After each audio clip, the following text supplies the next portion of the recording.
Hello students, आज की ये हमारी वीडियो आपके लिए बहुत लाभप्रद होने वाली है। इसमें हम एक पढ़ेंगे मनोविज्ञान का एक चैप्टर भाषा और चिंतन, जो हर एग्जाम में शिक्षा से जुड़े हुए हर एग्जाम में किसी न किसी रूप में एक न एक क्वेश्चन इस चैप्टर से अवश्य आता है। तो हम पढ़ते हैं पहले भाषा। भाषा क्या है? जो वाणी में प्रयुक्त होती है वह भाषा है। जो वाणी में प्रयुक्त होती है वह क्या है?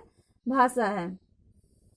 भाषा बौद्धिक क्षमता को भी व्यक्त करती है, यानी हमारी बात सुनकर हमारी बुद्धि का पता लगाया जा सकता है। जैसे कि हम कहते हैं कि 3-4 लोग अगर कोई बात कर रहा है आपस में, तो चेहरा देखकर हम जो बात पता नहीं कर सकते, वो किससे व्यक्त हो जाती है? वो भाषा से, उसकी बोली से, उसके बात करने के तरीके से व्यक्त हो जाती है। फिर तीसरा है भाषा संप्रेषण का माध्यम है, यानी एक दूसरे से बात करने का, विचारों का आदान प्रदान का भी माध्यम क्या है? भाषा है। भाषा भावों को अभिव्यक्त करने का एक माध्यम है, यानी हम अपने विचारों को जो व्यक्त करते हैं वो किसके माध्यम से करते हैं? भाषा के माध्यम से करते हैं। इसमें क्वेश्चन इस तरह से बन सकता है कि बौद्धिक क्षमता को व्यक्त कौन करता है, या इनमें से कौन सा एक सही है, कौन गलत है, इस तरह से क्वेश्चन बन सकता है। तो भाषा के जो आपको रूप हैं ये याद करने हैं, यानी समझने हैं। परिभाषाएं इसकी दी हैं। A.S. गार्डनर ने कहा है, विचारों की अभिव्यक्ति के लिए जिन व्यक्त एवं स्पष्ट ध्वनि संकेतों का व्यवहार किया जाता है उन्हें भाषा करते हैं। यानी विचारों को दूसरे तक पहुंचाने के लिए जो ध्वनि संकेतों का पता किया जाता है, ध्वनि संकेतों का प्रयोग किया जाता है, उनसे क्या पता लगता है? भाषा का पता लगता है, उसे भाषा कहते हैं। हेनरी स्वीट ने कहा है, जिन व्यक्त ध्वनियों द्वारा विचारों की अभिव्यक्ति होती है उसे भाषा कहते हैं। तो हेनरी स्वीट की परिभाषा क्या है? जिन व्यक्त ध्वनियों द्वारा विचारों की अभिव्यक्ति होती है उसे भाषा कहते हैं। भाषा की विशेषताएं भी बताई हैं मनोवैज्ञानिकों ने। तो भाषा की विशेषता, सेरिफ ने भाषा की विशेषता बताई है कि भाषा क्या है? एक सामाजिक वस्तु है। भाषा एक सामाजिक वस्तु यानी समाज में बोली जाती है। ध्वनि संकेतों से के रूढ़िगत अर्थ होते हैं, यानी जो ध्वनि होती है उसके क्या अर्थ होते हैं। भाषा में ध्वनि संकेतों का प्रयोग होता है। ध्वनि संकेत जो हम आ से लेके आ तक पढ़ते हैं, या ए अल्फाबेट ए से जेड तक पढ़ते हैं, वो क्या है? सारे ध्वनि संकेत हैं।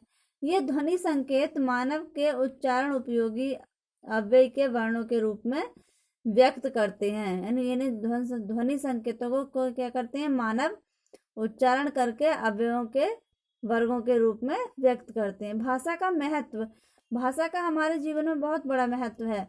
सामाजिक संबंधों में अगर हमारी भाषा अच्छी होगी तो समाज से संबंध भी क्या होगा? अच्छा होगा। आत्म मूल्यांकन में, अपना मूल्यांकन भी हम भाषा के द्वारा ही करते हैं। हम किस तरह की बात कर रहे हैं। सामाजिक मूल्यांकन, यानी समाज में किस तरह की बोली का प्रयोग करते हैं, भाषा का प्रयोग करते हैं। और शैक्षिक उपलब्धि, ये भी क्या हमें बताती है? भाषा से ही हमें पता लगता है कि उसने कितना उपलब्ध किया है, कितना ग्रहण किया है।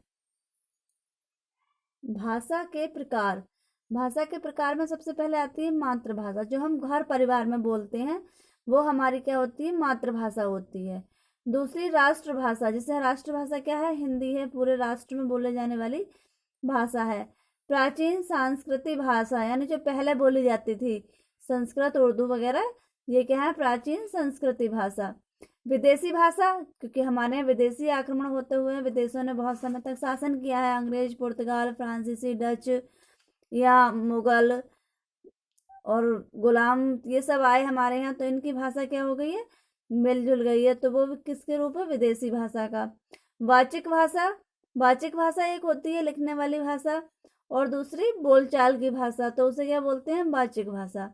भाषा के अन्य प्रकार भी होते हैं, वाचिक, अलेखीय या सांकेतिक भाषा, क्योंकि कभी कभी क्या होता है? इशारों से बात को हम दूसरे तक समझाते हैं। आपने देखा होगा, एक पहले न्यूज आती थी, उसमें एक वो बोलती थी ऊपर, और लेकिन दूसरी वाली क्या होती थी? इशारों से समझाती थी। जो व्यक्ति बोल नहीं पाते, सुन नहीं पाते, वो किस भाषा का यूज़ करते हैं, वो प्रयोग करते हैं सांकेतिक भाषा को अपनी बात को दूसरों को समझाने के लिए।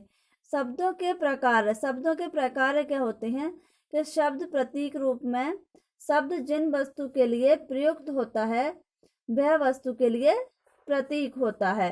यानी जिन वस्तु के लिए शब्द प्रयुक्त होता है, जिस वस्तु के लिए हम प्रयुक्त करते हैं शब्द को, वह क्या होता है, उसका प्रतीक होता है। वस्तु के गुण के रूप में शब्द, वस्तु के गुण के रूप में शब्द यानी किसी के अच्छा या बुरा जो हम बताते हैं तो वो भी क्या है, वस्तु के गुण है, और उनका व्यक्त भी हम किसके रूप में करते हैं, शब्दों के रूप में करते हैं। भाषा विकास की विभिन्न अवस्थाएं होती हैं।